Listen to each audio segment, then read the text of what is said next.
요양보호사 TV 얘기론입니다. 오늘은 혜린님의 질문. 10월부터 재가로 일하고 있는데요. 이번 달 월급이 다음 달 25일 날 준다고 하는데 맞나요?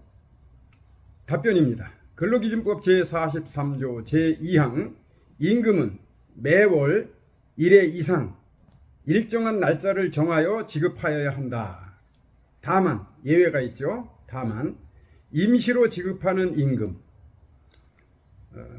또 그 밖에 대통령령으로 정하는 임금에 대해서는 그러하지 아니하다. 우리는 뭐 단서조항 같은 거 필요 없어요. 달달이 줘야 한다는 거죠. 아직 한 달이 안 됐을 경우, 아마 여기 요양원은 25일 날이 임금 주는 날이라면 이 사람이 1일부터 일했다고 가정하면 최소 31일 날까지는 줘야 한다는 거죠. 한 달이 안 됐을 경우에도 사용자가 주면 주는 거예요. 만일에 25일 날 이전에 들어왔는데 그동안의 임금을 25일 날 주고 그리고 그 다음 달 임금을 25일 날 주면 아무 문제가 없어요. 그런데 이게 보면 깔고 준다는 거죠. 1개월 동안 깔고 주는 거. 근데 법조항을 보면 달달이 주는 게 맞아요. 그렇지만은 한 달이 안 됐을 경우가 있잖아요. 그럼 사용자는 달달이 줘야 되면 이 사람이 언제 들어왔든지 그 매월 말일날 계산해서 주면 되고 25일 날 줘도 되는데 월급이니까 한 달 채워서 주겠다. 그러면 한 달 채워서 줘도 그거는 뭐 여기 매월 줘라고 했을 때 위반은 아니라고 지금 해석이 돼요. 또 그렇게 해석하고 있고요. 노동청에서도 그렇게 해석하고 있습니다. 그러니까 한 달 안에 주면 돼요. 9월 달에 들어왔다고 해서 9월 달도 주고 10월 달도 주는 게 아니라 9월 15일 날 들어왔으면 10월 14일 날 주면 한 달이 되는 거잖아요. 그러니까 그때 주면 되는 거죠. 그런 식으로. 그런데 여기 혜리님은 25일 날 받음으로써 25일 날 받은 거는 아마 그 11월 달의 임금을 25일 날 받은 걸로 추정이 돼요. 그러면 10월 달께 이제 깔아놓는 거죠. 이 깔아놓는 거는 왜 깔아놓냐 하면은 그 사업자들이 사업 자금이 부족하고 이런 상태에서 그 부담이 되거든요. 처음 경영할 때. 그리고 특히 요양시설은 그 인건비 계산을 할 때 그게 다 수집이 돼서 공단에 보고가 됐을 때 그걸 계산해고 줘요. 그러니까 바로 그달 공단에서 줄 수 있는 건 아니에요. 그러니까 나라에서 돈이 그렇게 나온다 이거죠. 그렇다고 해도 이건 개인 사업장이거든요.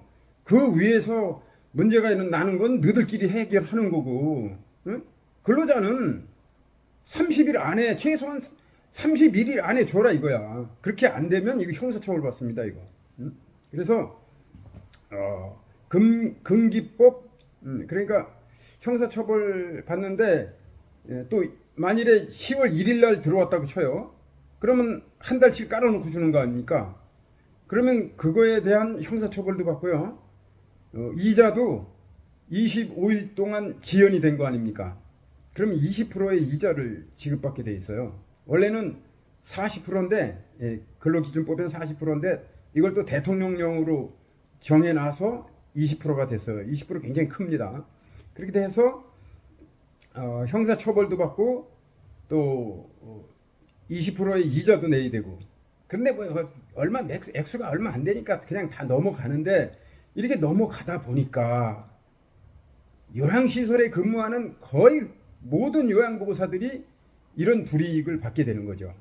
그래서 이걸 고소해서 처벌을 해야 이런 일이 재발되지 않고 또 새로 들어오는 요양보호사들이 이런 순환을 당하지 않는다. 성경에도 무슨 얘기했냐면 해 떨어지기 전에 그 급료를 지급하라는 말이 있어요. 왜 그렇습니까? 하루 벌어 하루 먹는 그 저임금 노동자잖아요. 우리 요양보호사님들도 최저임금을 받는 최저임금 노동자잖아요.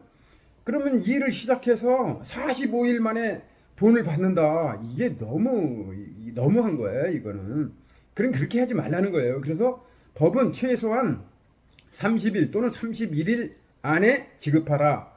달달이 지급해라 했으니까 그 달에 지급하고 또 다음 달에 지급하고 이렇게 해야 되는데, 한 달이 안 된 근로자는 한 달을 또 그렇게 계산을 안 해도 되니까 9월 15일부터 10월 14일까지가 한 달이다. 그러면 또 그게 한 달이 되니까 최소한 30일, 31일까지는 돈을 지급해야 된다. 이렇게 해석이 됩니다. 근로기준법 제109조 근기법 제43조 위반. 이게 벌이 셉니다. 그러니까 달달이 지급을 안 했을 경우, 이런 식으로 지급했을 경우 3년 이하의 징역, 3천만 원 이하의 벌금입니다. 물론 뭐 이렇게 세게 때리진 않아요. 그렇지만은 이렇게 하지 말라는 거죠. 그리고 벌이 센데도 요양시설이 거의 한 달분을 깔고 주는데, 근데 이걸 처벌해 달라고 하는 고소를 아니하기 때문에 이런 일이 계속 되풀이되고 있다는 겁니다. 그래서 여러분, 권리를 찾으려면 법 위에서 잠자면 법이 구제하지 않습니다. 법을 위반했을 경우에 정확하게 고소하고 그래야 우리의 권리를 찾지, 그렇지 않으면 권리 찾지 못해요. 거의 대한민국에 있는 거의 요양보호사들이 다 이런 수탈을 당하는데, 이걸 계산으로 해보면 굉장히 돈이 많게 됩니다. 이게 한 달 깔아놓고 주는 돈이 한 사람 한 사람이야 작은 돈이지만은, 그렇지만 또 그 한 사람 한 사람이 일을 해갖고 40일 45일까지 기다려서 첫 달 월급을 받는다는 거는, 이거는 참 너무한 거예요. 그러니까 여러분들이 고소해서 처벌시켜 달라 이렇게 해야 돼요. 첫 달에 바로 고소해야 됩니다. 이거 나중에 지나고 나면 말이요, 그래도 달달이 일정하게 주지는 않았습니까 해갖고 그 일정한 날에 준 것만 가지고 따지는데, 그 검사나 그 근로감독관 조사관들은 이거 가지고 들어가면, 우리 이거 가지고 많이 들어가 봤거든요. 이거 가지고 들어가면은 뭐 이런 걸 가지고 처벌하려고 합니까? 한 달 기다려서 봤죠. 이 새끼들은 공무원이기 때문에 배고픈 거 몰라요. 나쁜 놈들이야. 법대로 처벌을 해줘야 되는데, 여러분들이 강력하게 요구를 해서 처벌시키세요. 고소할 수 있기 없기. 있기. 오늘 여기까지 요양보호사 TV 이기론입니다.